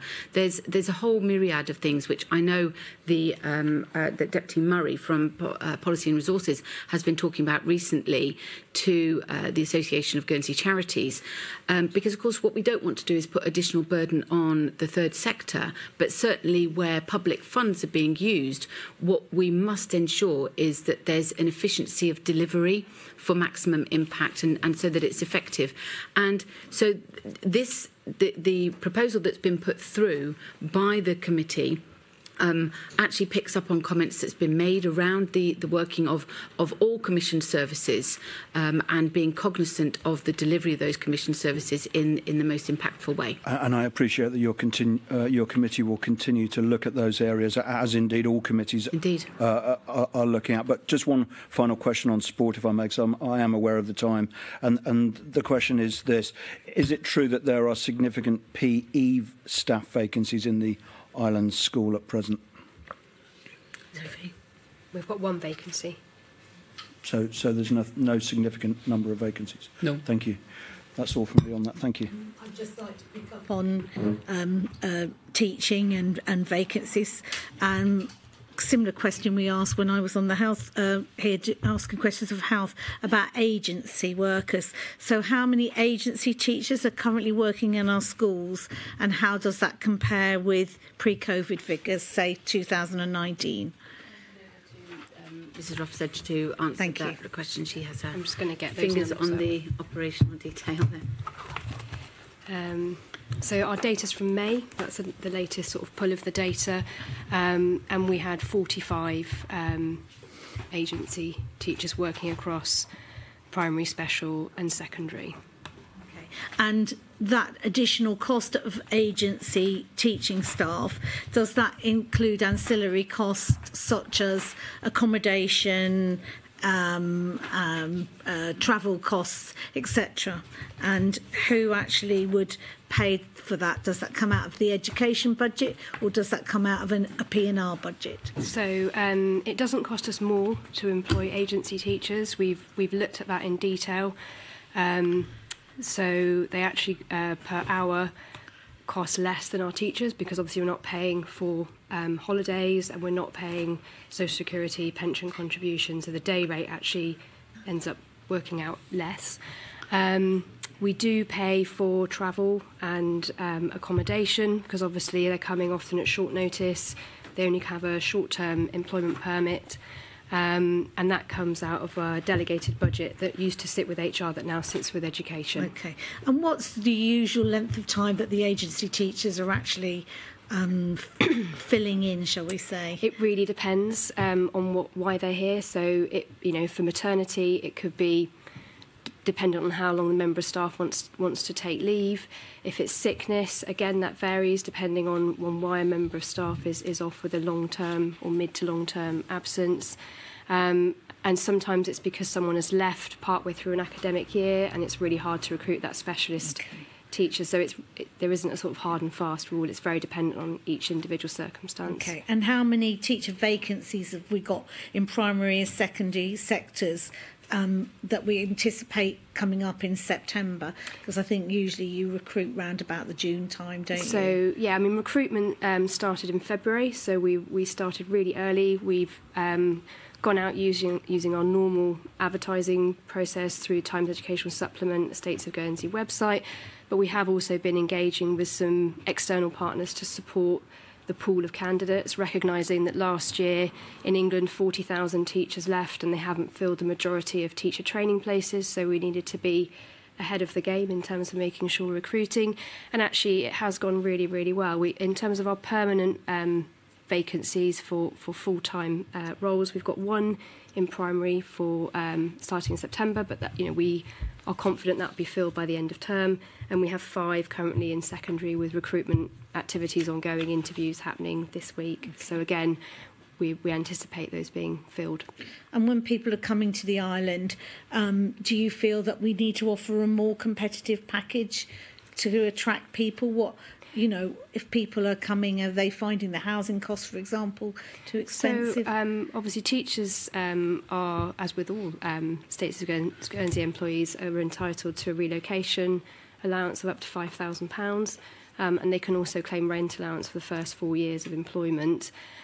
I think that the biggest challenge is actually shortage of accommodation. It's not necessarily not being able to afford it, and we are working, with all of the people who are relocating here to support them with helping to find somewhere to stay. And what I don't know if you are able to give this information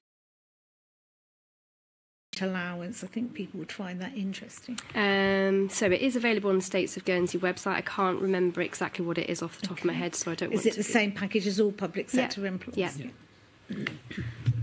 May I just add that the environment into which we've been recruiting globally has been really challenging, and it's been well publicised about the amount of teachers available, especially given the unusual circumstances that arose during the pandemic and then post-pandemic, where staff and actually in many sectors staff of a certain age took early retirement, and I think that this particular education committee has worked extremely hard, and officers have been very creative and innovative in terms of trying to get really good quality staff over. Obviously, we want to recruit permanent positions, and it's interesting to note how many temporary contracts we have at the moment. Sophia? Yeah, I think it is probably, worth you being aware that particularly in secondary, because of the ongoing transformation and lack of getting to a final point where we take a new structure forward, we've got 21 members of senior leaders across secondary school partnership. Only 5 of those have a permanent contract for their role. Similarly, for middle leaders across secondary, we have 48 who are on temporary contracts, and work is underway now through ring fencing and into job matching, where we are placing people into the new staffing structures And we know from feedback through our staff engagement groups and from the unions that certainty and people knowing where they are going is really, really important. And I think it's probably fair to say that we shouldn't underestimate the impact that the uncertainty has been having, particularly on the secondary workforce, around low morale, change, fatigue, and a real concern about, potentially another change of direction, which I think we, from an educational perspective, are really worried about what impact that might have on the quality of provision. Thank you. Just on that point, how concerned are you about that? Because we have been contacted to, a view has been expressed that there is, using their words, an epidemic of states-maintained secondary teachers handing in their notice or applying for positions within the independent sector. I think we haven't got the final data, so I wouldn't be able to give specific numbers, but we do know that post-April, after the announcement of the sort of delay to the capital prioritisation, we definitely saw an increase in resignations, and we have lost some really good staff to the private colleges. Are you saying that political decision had a direct impact on teachers in that way? And we know that staff found their head teachers and they said we cannot continue with this uncertainty. So as a result of political prevarications and uncertainty, we are driving away extremely good staff from our secondary school provision. I think the community would be concerned to hear that. Just got a few questions on the culture part of your mandate. We don't want to let that go unaddressed because it's obviously important. And then Deputy Fairclough's got a couple on teacher training, and then we'll be wrapping up. So will the culture part of your mandate be in scope for cuts? We have a long list of budget line items that the committee has necessarily had to review in quite some detail, and we've undertaken that review in the form of a workshop recently, and no area has been exempted from having looked at whether it should have reductions made to its budget. In terms of the outcome of that, I'm not able to say at the moment. That's subject to final sign-off of any letter that goes to the P&R subcommittee. And obviously, shortly after this, we are all going to go, hopefully, all of us who are deputies, going to a presentation on that. But yes, we have been working through every single area of our mandate to ensure that we're adhering to the resolution, which is either to reduce spend, increase revenue, or deliver services in a different way for better value. Okay, so the culture parts are in scope for cuts? Yes, everything's in scope for cuts. Well, I'd as also required. like to highlight, going back to what Deputy Fairclough mentioned before, which is that we all, as states members, need to be mindful of any cuts that are made, put forward, what the ramifications, what those impacts are, and that one might find that there are increased costs further down the line. So I think we need to be mindful of that with any of the costs, not just in culture, in all of them, and I believe that we are. And it would be an example, for argument's sake, around the culture and heritage side of things, that reductions in spend in certain areas there would have a direct impact on our tourism product offering, which are the aspirations of the Economic Development Committee. So the committee is very mindful of all the budget lines and how they cross-reference into different other committees and how they affect the delivery of public services in other areas, but not just immediately, but also in the future around impacts on health outcomes, for argument's sake, or justice outcomes, especially for young people. So, yes, those are all the type of discussions that we have to have when looking at every single line item. Okay. It's under mandate. I think Deputy Fairclough's just got a few questions on teacher training before we finish. Thank you. Thank you. Yeah, it was announced in February this year that the Guernsey Institute's initial teacher training postgraduate certificate course had been validated and would be offered to students from September. Do you believe that the current teacher training initiatives offer value for money? Yeah, let me hand over to Mr. Hines, please. So we took a decision last year to pause the initial teacher training programme so that we could revisit and have a look at the English teacher training programme with a view to doing two things. One, about offering opportunities for our community and for those people who wanted to train to be teachers on Ireland, but also about how we can ensure that we're training our own from within our own community to try and support some of the retention and recruitment challenges that we've had in the past. So the new programme, which we're rolling out from September, we're really pleased with. So far, we're engaged with Middlesex University, who are going to be delivering a postgraduate certificate for teaching on Ireland for the first time. And that means that those teachers those students who undertake the course from September will leave at the end of year one with a postgraduate certificate in teaching, and after year two, that qualification will also be recognised not only in the Bailey but also in England. So we're really pleased that the recruitment we've done in that programme and the quality of the programme, by partnering with Middlesex University and also for the first time putting a coordinator and head of programme in place, will enable us to grow the programme and ensure we're training more teachers on Ireland for the community.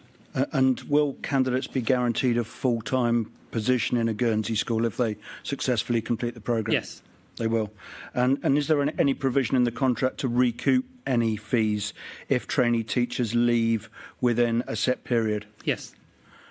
Could you just briefly outline how that would work? I think it's a 3-year payback. In the same way, what we've tried to do is align the same as we do with the student nurses. Yeah. So there's a 3-year payback if you leave within a certain period, and also once qualified, the expectation is that you teach in a state-maintained school. Yeah, okay. Thank you. Right, well, I'm sure we'd have many more questions to answer you, but I think our time has come to a close. So I'd like to thank all the witnesses for attending and increasing public awareness of what your committee does. So thank you to the members of the media for attending and those members watching on the live stream. Now, Scrutiny undertakes regular public hearings for all the principal committees, and our next hearing will be on the 13th of September with the Committee for Economic Development. So thank you again, and the hearing is now closed.